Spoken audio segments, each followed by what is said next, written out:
นี่แล้วคิดหอดบรรยากาศเก่าอยู่ดีโรงคำสั่งเป็นโรงเรียนเก่าละตีเคยเรียนมหาวิทยาลัยเพราะว่าตอนนี้ของเข้าตีไปทหารล้านหนองนะคะมุงแบกกดเงินสถาบันการเงินบัญชีเนาะกดบ่เป็นละเสียจังได้บ่นี่มันบ่เอาตู้มันบ่เอาบัตรบ่บัตรกดบ่ได้ไปก็ได้ไปจ่ายคุณก็ได้พอดีละตีสิออกไปทหารล้านหนองก่อนตอนนี้ก็ขึ้นหอดบรรยากาศเก่าเนาะหมู่ว่ากดเงินบ่ได้ว่าซั่นแบบสิเด็กไปทหารล้านน้องก็กดบ่เป็นว่าซั่นมาแฮวนี่ล่ะคือโทษบรรยากาศตอนเฮียนอยู่เป็นเช้ามหาวิทยาลัยดอกคำสากันเงินก็โอเคนะตีสิไปทหารล้านน้องก่อนบ่ได้สึกกันจ้ะกันมันเฮ็ดบ่เป็นนี่แหละ3คน4คนจมว่าซั่นตอน6 ปีหลังละตีก็เคยเฮียนอยู่สถาบันการเงินบัญชีแห่งนี้เนาะละตีได้กลายมาแฮวนี่แล้วก็คิดฮอดบรรยากาศเก่าๆพวกเจ้าตอนเป็นนักศึกษา3 ปีอยู่นี้เนาะปี4ละติกำลังเรียนแล้วโควิดเข้าแล้วก็หากันบ่จบซ้ำละติก็บ่เรียนต่อเลยเนาะละติก็สอบเฮ็ดเวียกเลยบางคนก็สู้เรียนต่อบางคนก็บ่เรียนต่อเนาะละติก็บ่เรียนต่อเลือกเฮ็ดเวียกเพราะว่าละติเลือกเฮ็ดเวียกย้อนละติก็ได้ประกาศชั้นสูงแล้วเนาะแล้วละติต่อปริญญาตรีเป็นปีที่4แล้วละติก็บ่ต่อซ้ำเพราะว่าเรียนบ่จบ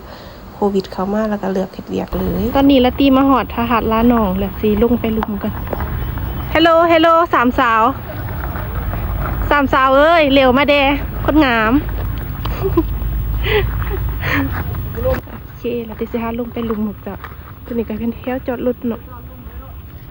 เที่ยวจอดรถกว้างของเจ้าต้องไปขี่เงือไปเนาะคนก็มาหลายรถจนสิบุยปนจอดรถก็มาติ๊กจนบุยปนจอดฝากรถบุยได้ฝากได้หกเจ้า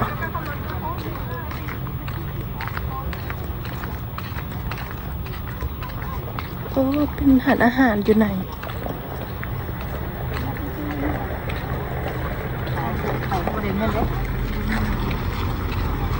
โมเมนต์ที่บอกดูเด็กที่บอกเขาจะไปซื้อปีอยู่หน้าคุณ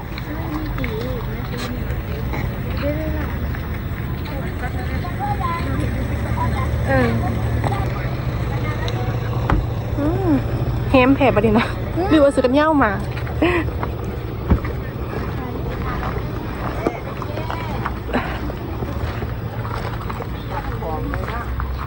น้ำลงก็ได้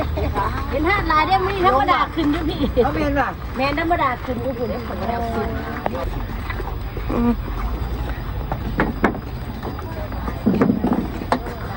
แต่เขามาซื้อปีอยู่หนังพวกเจ้าอะไรที่ก่อนน่าจะได้อันนี้ก็ผมมีเงินซื้อโอ้คนไล่หลายยังไงพวกเจ้านำแห้งวันนี้น่าจะแห้งเนาะนำลงซื้อปีอยู่ซ้าย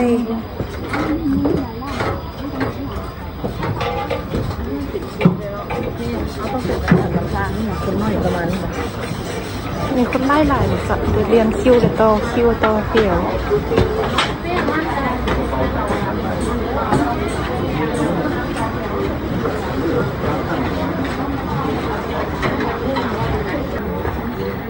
คือปีคนหนึ่งเท่าไหร่เจ้า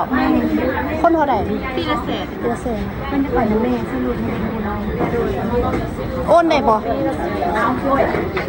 มันเพศได้ปะ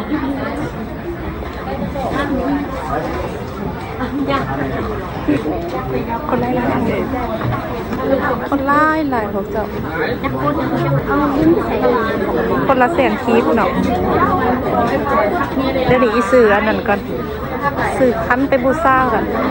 บาย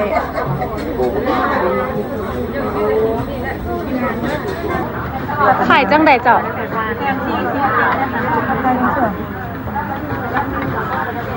เป็นขัน5ว่ะขันยังขันห้าพันเราเป็นขัน5 ซาวพันแล้วเป็นอันนี้เป็นอย่างเป็นขันตัวนี้ก็ขันขอพรขันขอพรขันขอพรเนาะแสนปลายแสน80อันนี้ขัน5 9,000เนี่ยพอได้ก็280,000ค่ะตั้งขัน5แล้ว เอาคันหา2 อันจะฮึบนี่เลยปกติจะเอาคันหาเนาะเอาไปเลย2 ง่ายแน่เลยเอา2 อัน2 คัน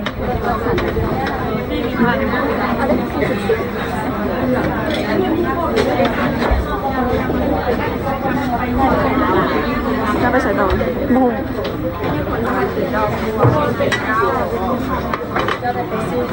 เนี่ยผลไปส่งหนังจ้ะ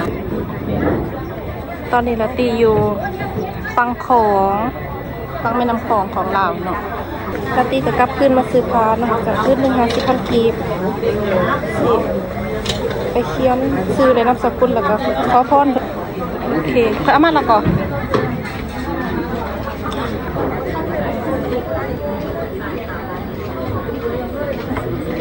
โอ้โห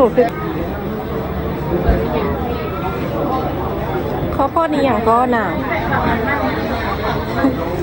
หยิ่มอยู่แหละเราหาเหงื่อของเราหาเหงื่อหันมากเนาะก็จะตามคิวตามหลอบวันนี้วันศุกร์ก็คนไล่หลายคนอยากไล่แต่วันศุกร์สบายดีตอนนี้ดาตีกับเตรียมขันฮาร์ดเรียบร้อยแล้วเนาะกับเอาฮาร์ดเหลือไปสีไปบุญซาเพิ่นไปขอพ้นเพิ่นเนาะกับอาหารร้านน้องกับทีมงานมูเพื่อนๆยิ้มใส่กล่องแดงทุกคนลายเอ้ยยิ้มใส่กล่องแดงพอกันจะเตรียมตัวไปเนาะค่ะคิวช่วงนี้ค่ะคิวยังคิว7ว่ะ10โอ้เฮาอยู่คิว10เดี๋ยวนี้ค่ะก็หอดคิว7ไปค่ะคิว8คิว9แล้วค่อยเจอคิวโอเคแล้วค่ะคิว7ออกไปแล้วค่ะพี่จะรอหาคิว10เนาะนี่เป็นคิวที่7เด้อเสียงดังแฮงเสียงจักก็เป็นหนองขายไปอาหารลาหนองกันฝั่งนี้ก็เป็นเวียงจันทร์ก็จะกับเตรียมของเตรียมเครื่อง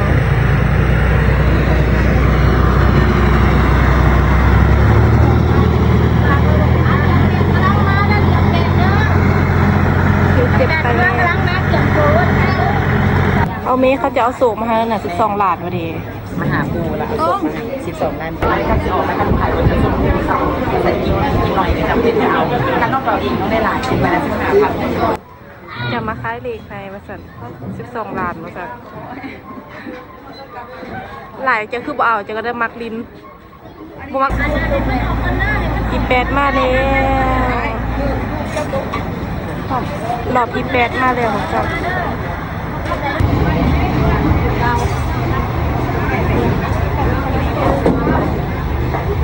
คิวที่8มาหมดแล้วรอคิวที่9แล้วก็เป็นคิวที่10เขาจะมาเป็นคิวเนาะมันมี2 ลำได้รอ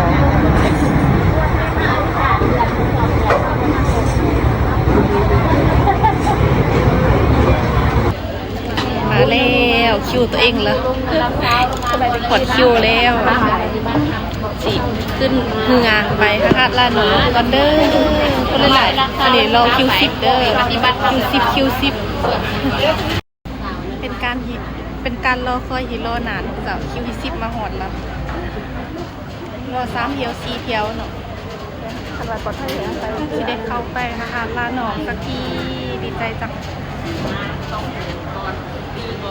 สาวๆเขากล่องเด้ดีใจสิได้ขึ้นเนื้อเราจะมาหอดเล่ไปกันเดี๋ยวเพื่อนกันเตรียมตัวพร้อมคนก็พร้อมเนื้อก็พร้อมเดินทางกันเราก็จะผมจะไปตำคิวเนาะคนออกมาแล้วก็เข้าไปมื่นแล้วมีคน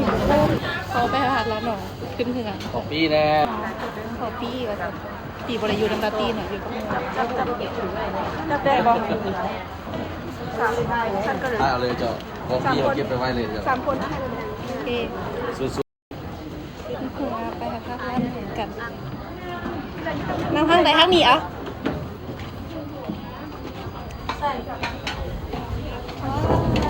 เย็นของเจ้า กีฬาตีไปรอหาอยู่หันห้อนหอนมาเลยเย็นเย็น ผู้ใดผู้ใส่ของผู้ให้ขึ้น เย็นมากเลยค่ะไหนคะถ้าจะลงไปลงหัวสตีจะใส่เสื้อก่อนใส่ตั้งแต่ข้างหน้าด้านหลังใช่ป่ะขาไม่น้อยป่ะ ตัวนางนี่ก็ได้ โอเคใส่เสื้อแล้วเตรียมตัวจะเดินทางคนตลาดมา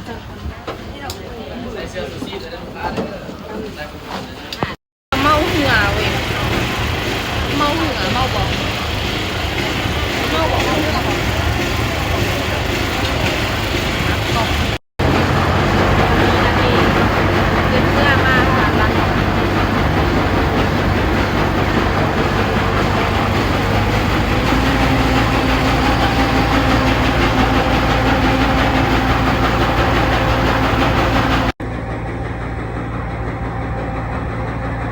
ฟังลาวเดี๋ยวบอกเราฟังนครหลวงเวียงจันทร์นี่ก็เป็นฟังไทยฟังหนองคายแล้วที่อยู่จะตั้งท้องแม่น้ำคอง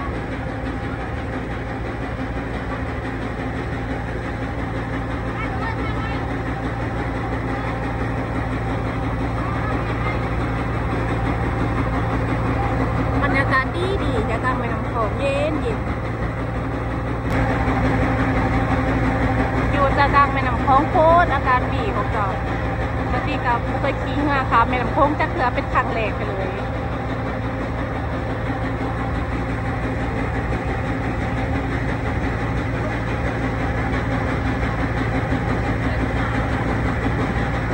เป็นมองเงาลำหนังกับเป็นเงาต้องประเทศไทยนะมาจากไปไหว้ทหารลาน้องกัน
มาเหือเป็นจังได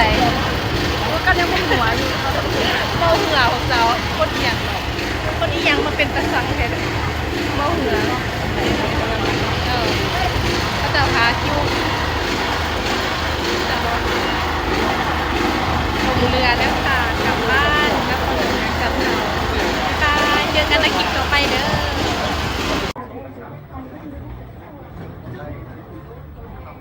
เป็นทุกน้ำไปอย่างนี้ก็ได้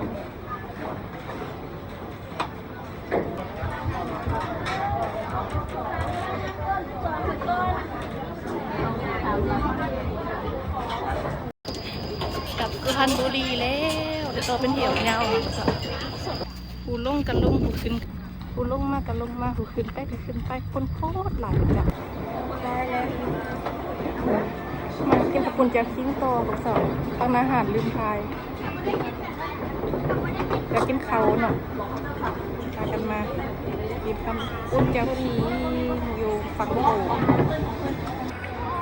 มาแล้วปิ้งไก่ขาวกระงามไม่อย่างยันมะพร้าวให้อย่างไปยันมะพร้าวใส่โอ้มีเพียบอันนี้ห่านซื้ออย่างก็ห่าน สายของกับเพื่อนเรือสายของ พาเดือใส่ของคุณเจ้าสุดหนึ่งเขาได้ก่อนเจ้า สายของ อยู่นี่สุดหนึ่งเขาได้ มันเป็นเส้นป่ะข้างล่างร่วมเป็นเส้น โดยของเขาสั่งสุดเลยเขา600,000เลย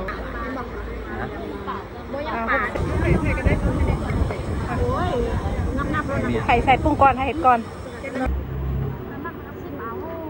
มันก็ได้เห็ดเอาฉันจะเอาคือนางปรุงให้เบิ่งเนาะสุดหนึ่งก็มีประมาณนี้จะตีก็เอาเดเลยพันมาเบิดเธอ6กับกำลังทยอยมา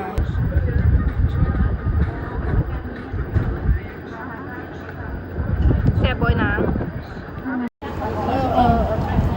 มาเด้อกินข้าวปุ่นจะขิงน้ำกันดีกว่าปุ่นจะขิงคาเดือนมาแว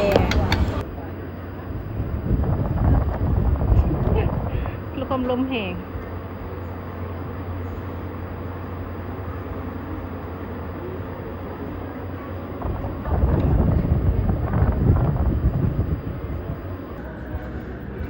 โอ้อยู่นี่ว่ะเจ้าเขาได้ก่อน552มันบ่ได้ห่านเพิ่นเนาะห่านข้าวปุ่นเจียวขิงคาเดือซ้ายคล้องเจ้าเกาออกกลับแล้วตอนเขามาหันเราบ่ได้หันทายตอนกลับเราจึงทายอิ่มบ่พากันอิ่มบ่บ่ได้ล็อกรถ บ่ได้ล็อกลืมล็อกลืม โอเคแล้วตีออกกลับกันเนอะแล้วตอนนี้เป็นซ้ายหาเดือเนาะบ้านหาเดือที่จะเขาไปเบิ่งนี้ก่อนมีป้ายังเด็ก ยันรู้200,000 ปลาดุกเด็ก 50ลูก อันนี้หัวมาอย่างหัวป้าอย่าง หัวปลาอันดอกไม้ปลาบึกหัวละเช้า ก็ใส่ละเดี๋ยวไปเบิ่งหุ่นวันหนึ่งกระเจ้าขายหอยโลเท่าใดก็หอยนะ อ๋อ หอยโลเท่าใด ลูก80 ก็80คือกันเบิดหวะ อ๋อลูกสาวค่ะ อันนี้เด็กหอยปังเด็ก เรียนภาษาอะไรลูก80 ก่อนสิออกกลับละตีกะแวซื้อปูซื้อปลาไปเห็นอาหารแหล่งเนาะอาหารธรรมศาสตร์มีปูมีปลามีหอยแมงดอกแมงด้ามีหอกมีหอยมีทาย